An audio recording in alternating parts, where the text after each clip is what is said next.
They know they need IELTS 7.0, but do you guys know what that means, right? So we talked a little bit for the listening test exactly what that means, what you need. And just to check the reading test, of course it means, answering all of the questions in the amount of time is really important. And notice that I said for a 7.0 you need about 32 of the questions correct. So we do know that usually for the IELTS reading test you need to do a little bit better, a little bit more questions correct than the listening test to get the score that you need. Okay? But of course it's not absolute. So when you do IELTS, if you're using one of the books and you do IELTS practice test, right? Calculate your score, right? Of course you want to get around 32, but it's not always the absolute, right? Okay, what it means is that IELTS will take the scores from everybody who wrote that same test. And if the world average is lower than usual, they're going to say this is probably a pretty hard version of the test, and they'll raise all the scores a little bit. Okay? If everybody's scores are higher than usual, well, actually, they're going to lower them down a little bit. Okay, so adjustments are made so that if somebody takes the test, if somebody takes the test 5 times, the results should be the same every time. Okay? It's supposed to test English skill. Of course, we know that other things are important too. You need to manage your time. You need to avoid the tricks. So if you do those, you can get the maximum score for your skill level in English. Okay? All right, guys. Let's start talking about the writing, and I'll explain what you have on your paper as well. Okay, so just to go over in general the IELTS writing test very quickly. For the IELTS writing, you have 2 question papers, just like every other part. You have your question book, and you have your answer book. There's 2 parts to the IELTS writing. So IELTS writing test part. Important to know.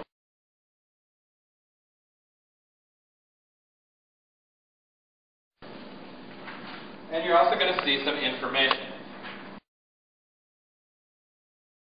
So it could be a chart, a graph, a diagram of some kind, or a flow chart. Okay. Notice it says 20 minutes, but it says you should spend 20 minutes on this task, not you must only spend 20 minutes on this task. Okay, this is because, like the reading test, you have to manage your own time. Okay? So this is their recommendation, okay, that you spend 20 minutes. Okay? And you have to write 150 words. Okay? So if you only have 20 minutes to write 150 words, then you should start writing as soon as possible, right? Wrong. Sorry, I tricked you.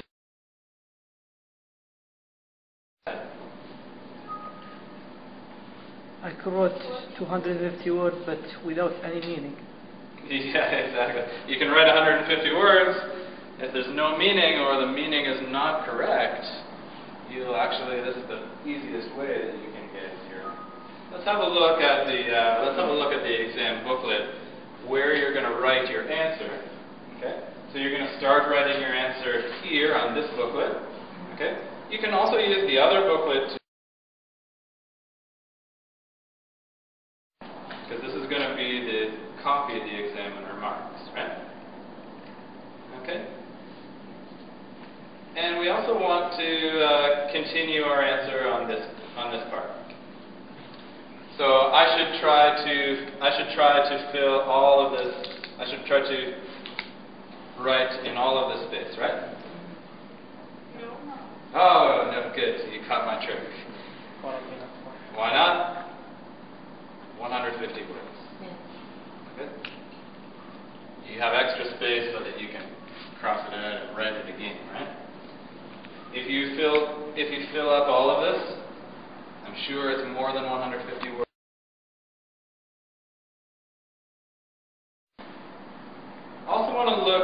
down here, there's a little secret. What do we see down in this part? Well, you're not supposed to write here. It says examiner's use only.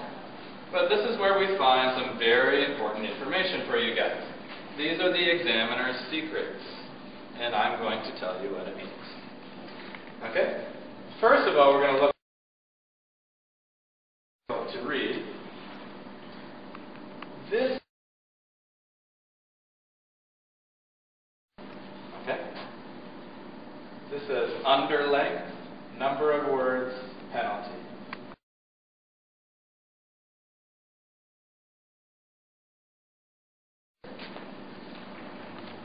Oops. Yeah, memorized. Off topic. Okay?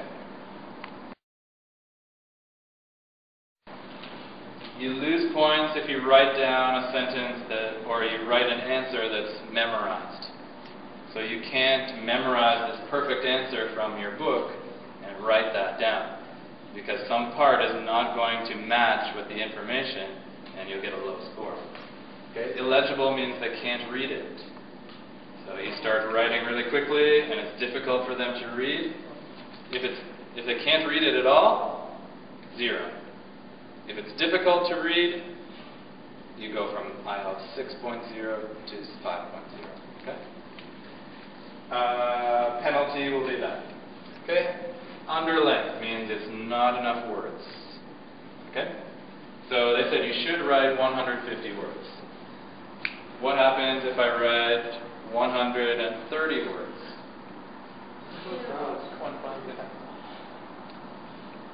Well, not really a penalty for that level. Okay? You actually have to be maybe like 50 words and you'll get a penalty. Okay? So 130 words is not, there's no specific penalty for that, but you should write more than that. Okay? If you only wrote 130 words, probably you missed something and your score will be lower anyway. Okay? But yeah, this is only for seriously. Okay? Don't take a lot of time counting your words and everything like that. It's not completely necessary. Just make sure that you answered all parts of the question. Okay? Now let's look at another thing, off topic. Right? If you start to write something that doesn't match with the topic, it's the easiest way to lose points on a question.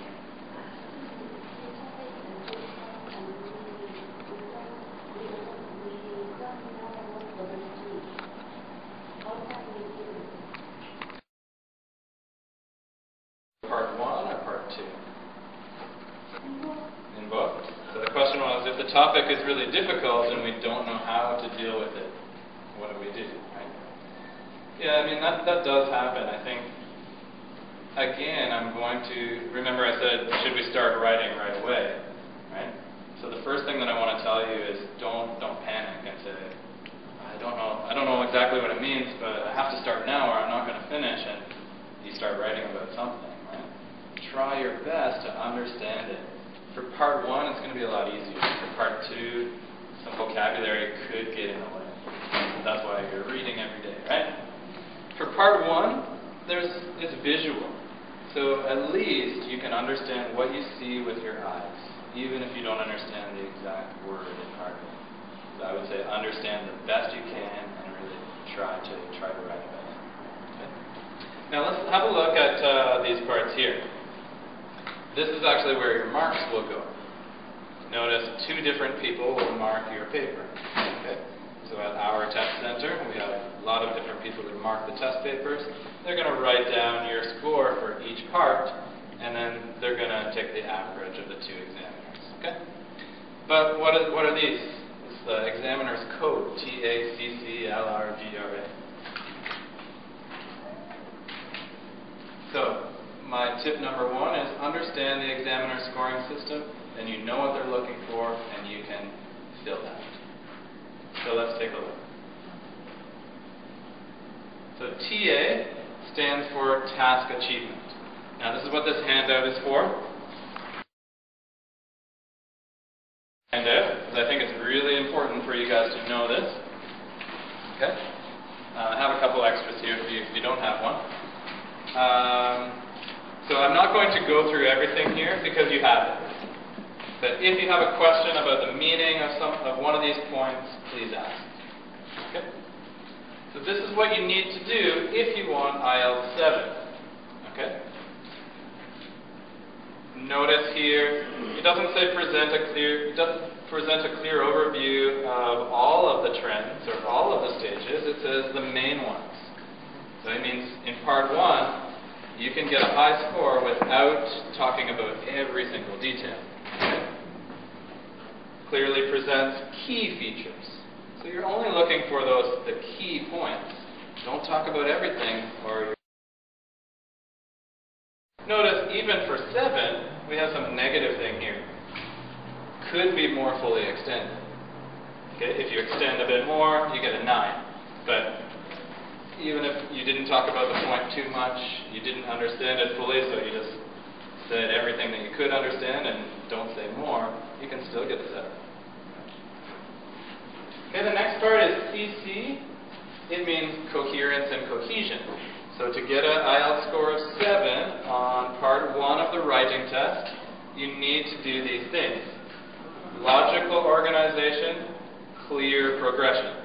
And I'm going to tell you later what the easiest way to get the clear progression means. It means step by step by step. Okay? This one is what your teachers always talk about, the cohesive device. It means however, but, on the other hand, and although, despite. Okay? It's those words like a conjunction that connect sentences, okay, or connect two parts of a sentence. Okay? And notice even here, although there may be some under or overuse. Okay, so it means maybe you don't use enough, or maybe you use too many or repeat a little bit too much. It's okay for a 7. Okay, LR means lexical resource. Basically, this means vocabulary. One thing I want to point out here is about the range. So if you repeat the same word again and again, you don't have a range. Okay?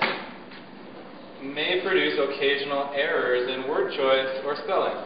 It means it's okay to have a few mistakes to get a 7.0. So don't worry about making a couple mistakes, but don't make too many mistakes because it says occasional errors. Okay, from time to time. If every sentence or every second sentence has a mistake, you can't get a bad 7. Okay, the last one is the grammar range and accuracy. Now the thing is, most ESL teachers will focus on this part.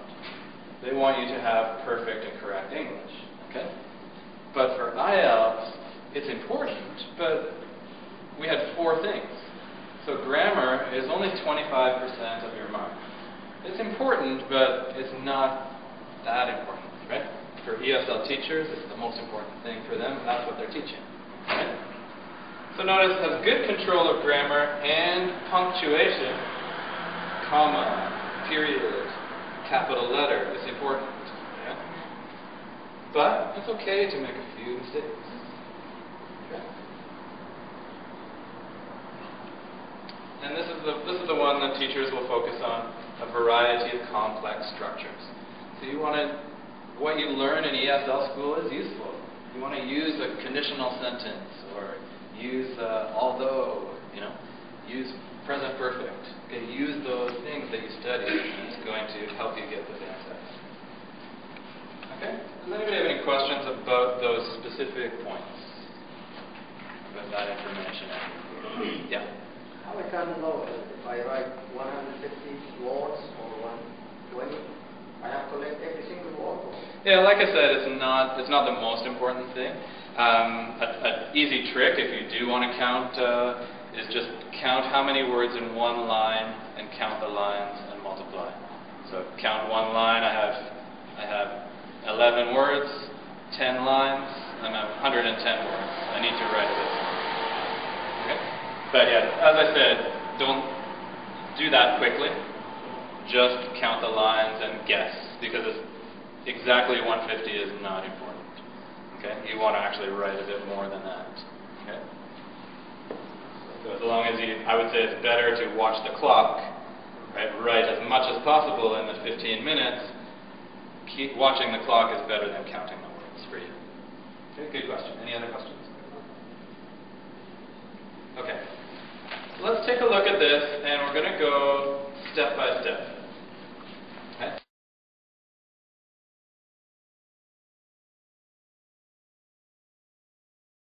This plan, step by step, how you can do these questions. Okay? Also, plan. What do I mean? Take 5 minutes. Okay? Don't start writing right away. Okay? Because remember, it needs to be relevant. It needs to be on topic. Okay? So actually, what I'm going to recommend by plan is take 5 minutes before you start writing to understand, to make a plan for how you're going to write. Okay? Here's the step-by-step. I'm going to show you here, and then we're going to do that with the question. Okay? So first, you're going to read the summary in the question. Next, read the title of the chart. A lot of people forget to read the title. Okay, it's really important. Look at if it's a graph, we're going to look at the x-axis. What's the title? Look at the y-axis. What's the title? Sometimes there's a little legend that tells you the color. Okay. Then we need to look at all of these ideas together and really try to understand them. I'm not writing anything yet, but make sure you know what it's talking about. Then you're going to identify a general observation or trend. Okay, just looking quickly, what seems to be the general idea, the general difference that you can see in the different parts. Okay. Then I'm going to look for what seems surprising or what seems unusual, what's very different from another part. Circle that. And then finally I'm going to compare the different numbers and I'm going to quantify the differences. Okay, look at how they're different from one another. Okay? Don't worry if this was fast because we're going to do this now with the points. The points will come up again. Okay. So what I'm asking you is to take up to 5 minutes. So that's why I said 15 minutes for writing. You have 20 minutes for the whole thing. 15 minutes. Look at the question, make sure you got the interpretation correct. Okay, let's do this for a real example. Okay, so the first important thing, of course, make sure you read this really carefully because it's telling you, if you just look here, you might not understand what it means exactly. So what I'm telling you is all of this. We're going to read the intro, then we're going to read the title, okay? If I only read this or only read this separately, I don't have the big picture. I really need to put these parts together and I can understand the whole thing. Okay?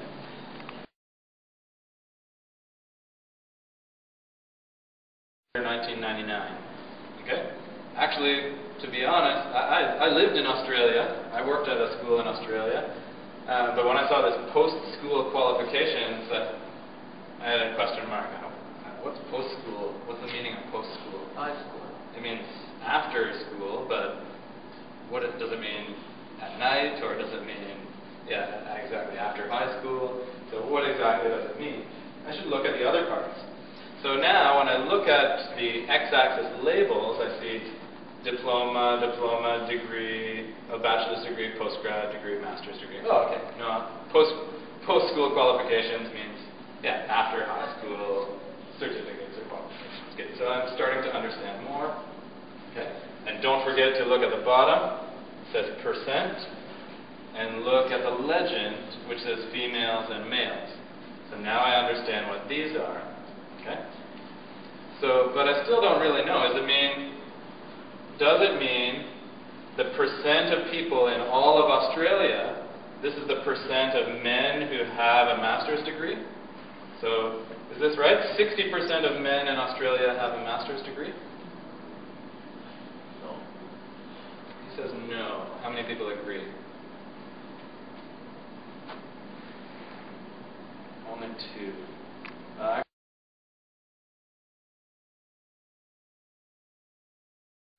If you read the first part, you will understand. Good. Yeah, we got to put it all together, right? So what part in the first part?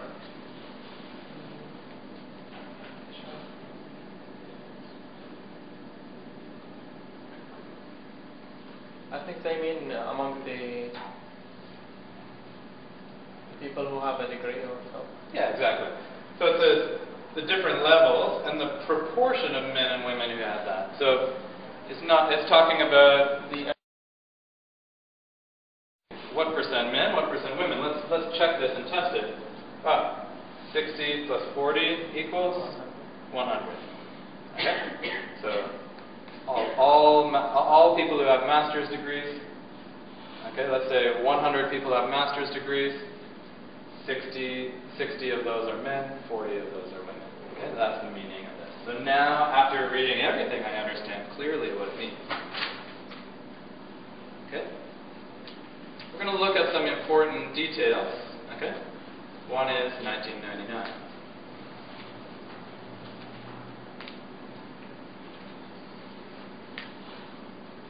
Okay? One thing I circled was here. So if I write my sentence, 60% of people who are studying for their master's degree are men in Australia. Is it a correct sentence? What was my mistake?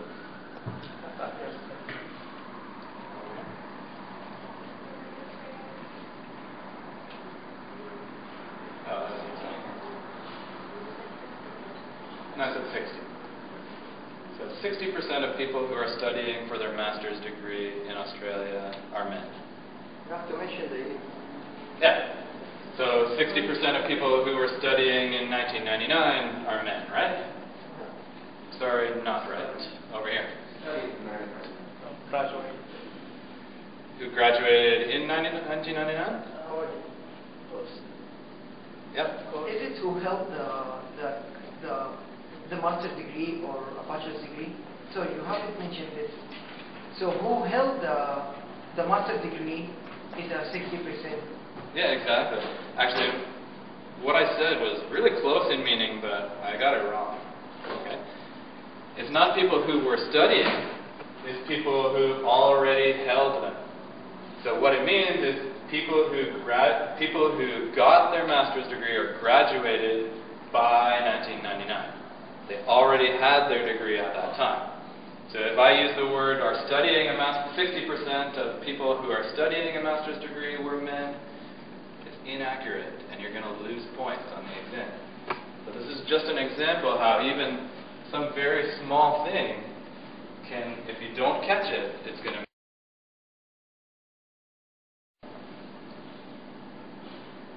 The next thing, okay, so step 5, after you look at the trend, okay, if it's a graph with a line, you're going to say, well, in general it's going up, or in general it's going down, right? In this one, it's a bit more difficult, and what I recommend with something like this is look for groups. How can we divide these things?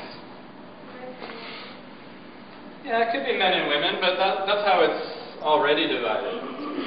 How can I divide? I have 1, 2, 3, 4, 5 different things.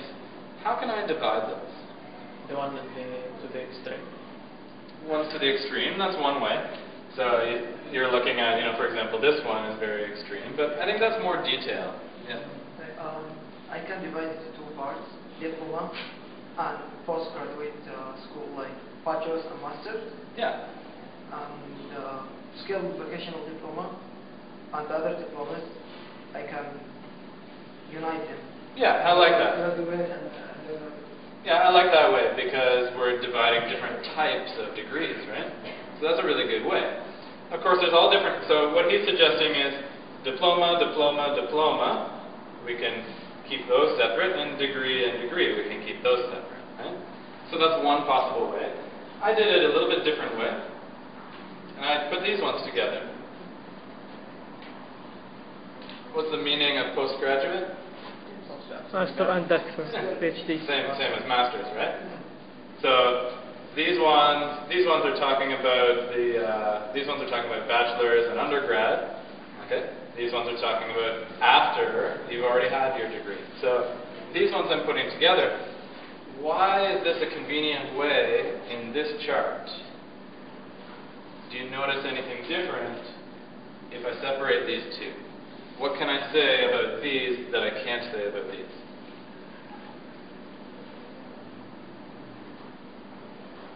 Or even not looking at this. So undergrad and grad. What can I say in general? Well, women in undergraduate diploma and bachelor degree are more than men in that. Exactly. So this is a really good general observation or trend that he made. Okay? So he's noticed that for masters, there are more men than women. For undergrad bachelor's degrees, there's more women than men. So let's group those, and now we have something general we can say is the perfect way to start our writing. Okay? So try to group the data. Okay? Try to group it into categories that you can make a general observation. Okay? Next, we're going to look at the details that stand out. So this is where we talked about the extremes. So one thing that I noticed right away is, oh wow, look at this one. This has the biggest difference of anything. Okay? We might look at this one and say, this is interesting, and they're almost the same. Okay, so now you look at the details. Next, we're going to compare the numbers and quantify the differences. For example, looking at this one, we have about 30% and 66%. So we could say, for example, 2/3 were women. Okay. Imagine we put this here. Okay. Men, women, women. 2/3 were women. Okay. We could say this one is 10% and 90%. So 9 times more men than women. Here, that was not in the right place. Go down to here, sorry. Almost equal numbers of men and women. So now we compare the different numbers and try to write something to show the comparison.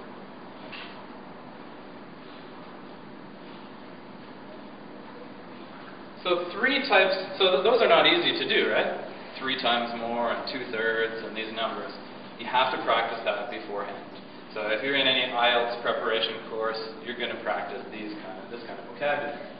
Okay, so for example, in our courses, the most important things are comparisons, change, and sequence. Okay?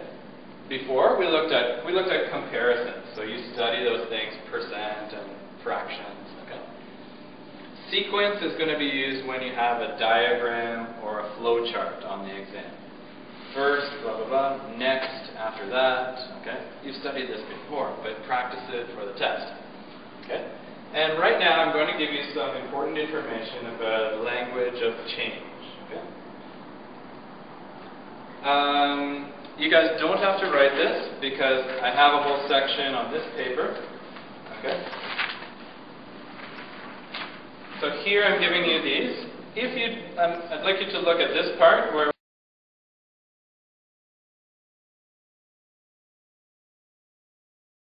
have to look at the line and see what the line is.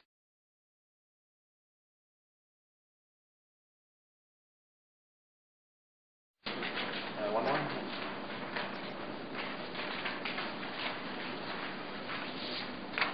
There you go. Okay, so we'll go through this quickly. So for this line we could say decreased, but remember to get an IELTS 7 we need flexible use and range of vocabulary. So it's not enough to just say decrease, decrease, decrease. What's another way to say decrease? Dropped, fall, good. Don't forget, this is 2005, it's in the past. So dropped and fell, okay? Here, increased, rose, grew. Okay? Now we also should use some adverbs to talk about, yeah, of course, for the flat, we're going to say remain steady, plateaued, okay? Or hit a plateau. Good. Excellent. Okay, you guys are on the right track already. Okay. Now we need some expression to talk about the degree. Okay? So if it's steep, we can say quickly. What else? Slowly. Ah, you're cheating. You have this paper. That's how you guys get all the answers. Quickly, sharply, dramatically. Okay? Yeah, this is just medium. Okay? Medium, steadily, or moderately. And only a little bit, slowly, slightly, or gradually. Okay? Okay, so now I'm going to teach you more than 100 sentences. Okay? How do we do this?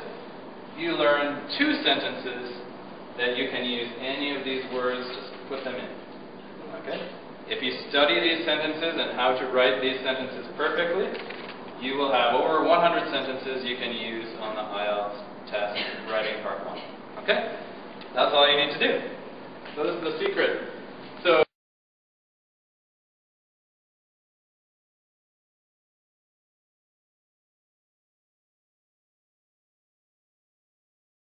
dollar sign or price or cost. So for example, the number to blank from 50 to 100 from 1990. Change it this way. Again, we can put in any of these words. There was a gradual, okay, it's using this word, but take off the ly. Gradual, noun form, rise, in, okay, we use in the number of x between 1999 and whatever. Okay? Everybody gets the point? Yes. There's a couple examples on your sheet. Okay, so on your paper, you have all of these words. You have the verbs for up and down, and you have the adverbs to show you how much. Okay? So next, we're going to practice it, and I'll show you how you learn more than 100 sentences.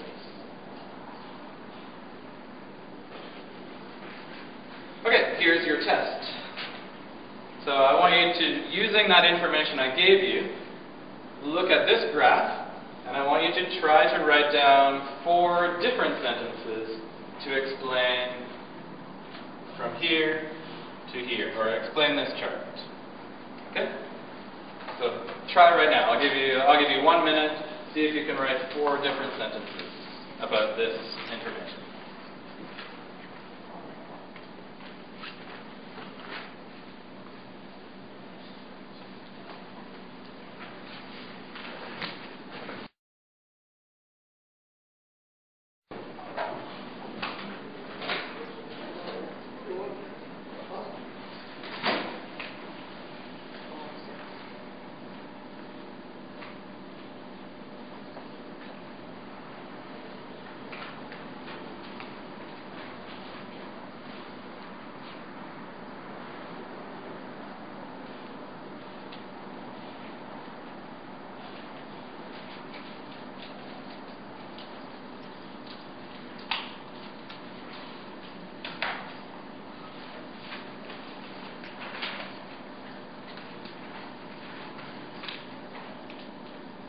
Follow the examples I gave you. It's also possible to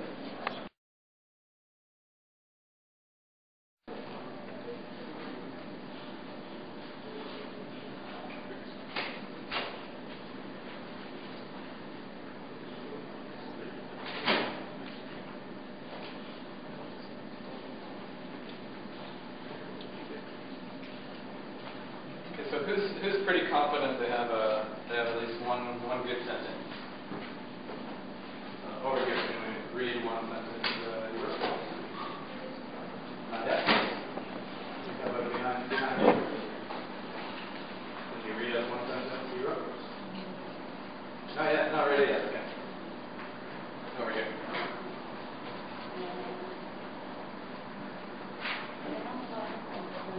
book sales rose sharply from 1995 to 2000.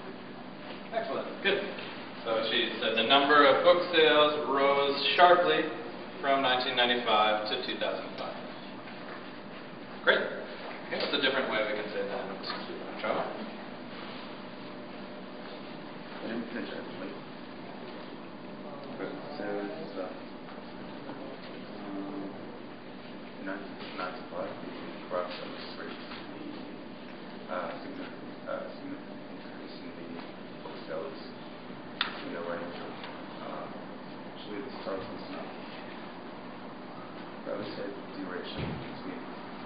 Yeah, that's good. Yeah, you can do that as well.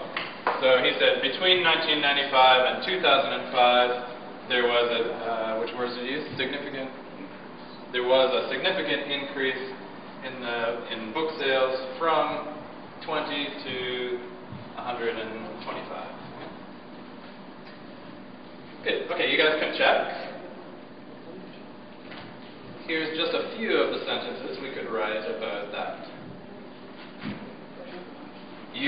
Only using the sentences I gave you here. Okay.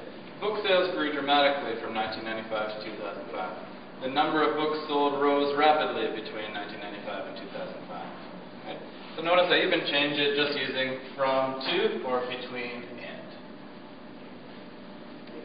Also, the from to, between and can go to the front of the sentence. Between 1995 and 2005, the number of books sold rose sharply. Between 1995 and 2005, book sales increased rapidly. This is exactly the same meaning, but you're using different vocabulary every time, using a little bit different sentence structure, okay? Especially when you can use the there was, okay? This is almost exactly what you said, right? There was a dramatic rise in book sales from 1995 to 2005. And then at the end, I get a little bit more fancy using the word decade because we have 10 years between here. Okay? That's enough. I don't need any more than that. Okay? But using what you have there, now you can make 100 different sentences. Your score definitely goes up because you don't repeat the same vocabulary or sentence structure. Questions? Yeah. You use the expression, the target was 7. Sorry? The target was 7. Yes. What about what is the challenge? Oh, these, you'll see. If you use if you use these perfectly, you can get a 9. Yeah, for sure. Yeah, I'm not giving you something that's just only at a level 7, right? But if you know how to use these perfectly, it makes your score go up because you practice making these sentences. You know that the grammar is perfect, right? So if you can use more of these, you have less mistakes, right? You might still make some mistakes in the other part, in your other sentences, but that's okay because for 7 you can still have a few mistakes. But if you can use these sentences and the rest is perfect, you get a 9. Let's continue. We're going to look at one example. I think this is a really good example of a chart, something we should look at for a model. Okay. So here it is. The table gives information about changes in modes of travel. So we see walking, bicycle, car, local bus. Okay, different kinds of travel. We read this. Okay, and what it is, and we look at the numbers. Okay, and then I would start to compare the numbers and make my comparison. Okay, here's an answer. Okay, it's a really good answer to look at. I'd like you to just read it and see what you think. What do we notice in this answer that's really, really good? So here's some language of comparison. Some language of change. Again, noticeable decrease. But look at the sentence. There's a noticeable decrease in public transport. The same sentence we learned. It dropped, more than doubled, significant increase, tripled, increase of, what else?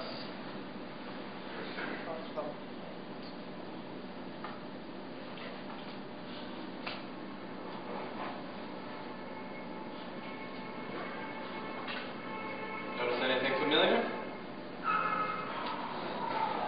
Oh, didn't sound very good. Everybody's okay. So yeah, looking at these, we can see a lot of the things that I just told you about, right? Rapidly increased, decreased slightly, dropped. Okay? And then also we have these. However, as, apart from, and as well. Okay, those are our connectors. Okay, that's going to give you the marks in the CC. Right? The cohesion, cohesiveness. These are good. Okay? So they did some really good things in this writing. So what do you think the score is going to be for this? And also it's at least 150 words, I think. What do you think the score? Do you think it's enough words? 6.5. He gives it 6.5. Yeah, actually it could be. Yeah, it definitely could be 7.5, 6.5 easily. But it's not.